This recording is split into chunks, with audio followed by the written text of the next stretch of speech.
I would like to say categorically that as a movement, we do not believe that we are being divisive.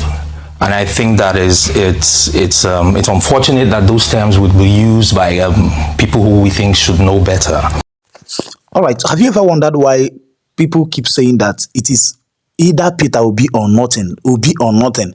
Watch this video to the end and you see the real reason and why it's painful to most people who do not understand what it means. And don't forget, please subscribe to this YouTube channel and like our videos for more videos to come. Don't forget, share this video as well. God bless you. When we say Obi or nothing, that statement doesn't exist in a vacuum. That statement was not pulled out of the air. That statement is in response to a certain atmosphere. And while we are fully in support of the coalition building process, it needs to be remembered by all parties concerned that that's exactly what it is, a coalition building process. We are not a monolith as a movement, like you rightly said, and even the coalition itself is a work in progress. So when we say Obi or nothing, coming from a movement that is named the Obidient movement, I think it's right on the nose what we mean. But for people who may choose to misconstrue it or put a different spin on it, let me spell it out plainly. It is simply a statement that is affirmative of where we stand in the political process. We have chosen Peter Obi, right, in the midst of so many players who have a right to run and who are capable of running.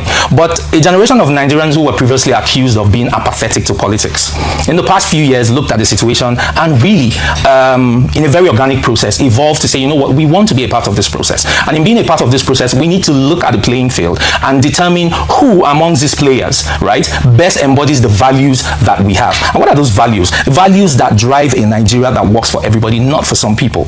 And Peter Obi, a movement coalesced around him very organically. He didn't pay for it. He couldn't pay for it. It's very organic. It is people that are passionate about the country. It is people that are passionate about what we want to see in the Nigeria of the immediate and in the near-term future. He represents all of those values. We can capture it in several words: character, competence, capacity. All right? So when we say Peter Obi or nothing, we are affirming where we stand. Does that mean we have rejected the coalition building process? No, we are part of it. We are currently engaging. If you look at the news around the country, Obidient, since his official joining of the ADC, have started making moves to actually join the partisan structure itself. And let's address the elephant in the room. Having said all that I said, a certain rhetoric started to emerge, which we will not be shy about responding to. A certain rhetoric that made it look like there's a predetermined outcome, right, of the process. And let me say this way. If I were the spokesperson of the ADC, here's what I would say to people who are loudly, not insulting anyone, but loudly and rightfully so, affirming their support for a specific individual. I would speak to their passion. I would not poo-poo it. I would harness that passion. I would seek to gain their trust. And what do you mean by gaining the trust? I would reassure them, because there is a trust deficit in this country, in the political space. We have seen movements come and go. We have political slogans come and go. We have all of the things that are going on, and people really are jaded about all that, and there's an uncompromising position about, you know what, we have to get this right. We do not want a country anymore where the aspirations of young people are centered around how to leave the country. All right, so I would seek to gain trust with this demographic. I would not seek to lecture them, because truly you do not have a lot of moral authority as far as these young people are concerned, and that's just the truth. I would not lecture. I would seek to gain consensus. I would seek to gain their trust. I would seek to reassure that, hey, listen guys, we hear you, we understand you. Okay, so here's what we're going to do in this process. We're going to make it as transparent as possible, right? We're going to make sure that all voices are heard. I would not seek to be shutting down any voices at such an early stage in the process. So that's clear that Obidients say Obi or nothing. Why? Because they understand that Peter Obi is a better candidate.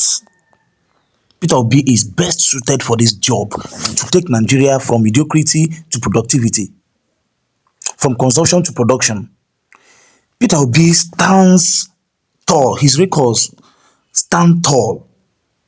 It is equal to none. Like, it is just the best thing that will happen to Nigeria. And Obidient understand this thing. And instead of other people also canvassing for their own candidates, they now come climbing down on Obedience, who believe that Peter Obi is a better candidate. So that is the real reason why Obidient say Obi or nothing. In other words, that Peter Obi is best for the job. As simple as that. Thank you. Don't forget to subscribe to this YouTube channel and also like our videos and share our videos as well. Thank you. So over to you. What do you have to say about this thing? Do you think it's in the best interest of Nigerians that Obidient say Obi or nothing? having known that it means Obi is the best suited for the job and is the best candidate. What do you think? Drop it on the comment section.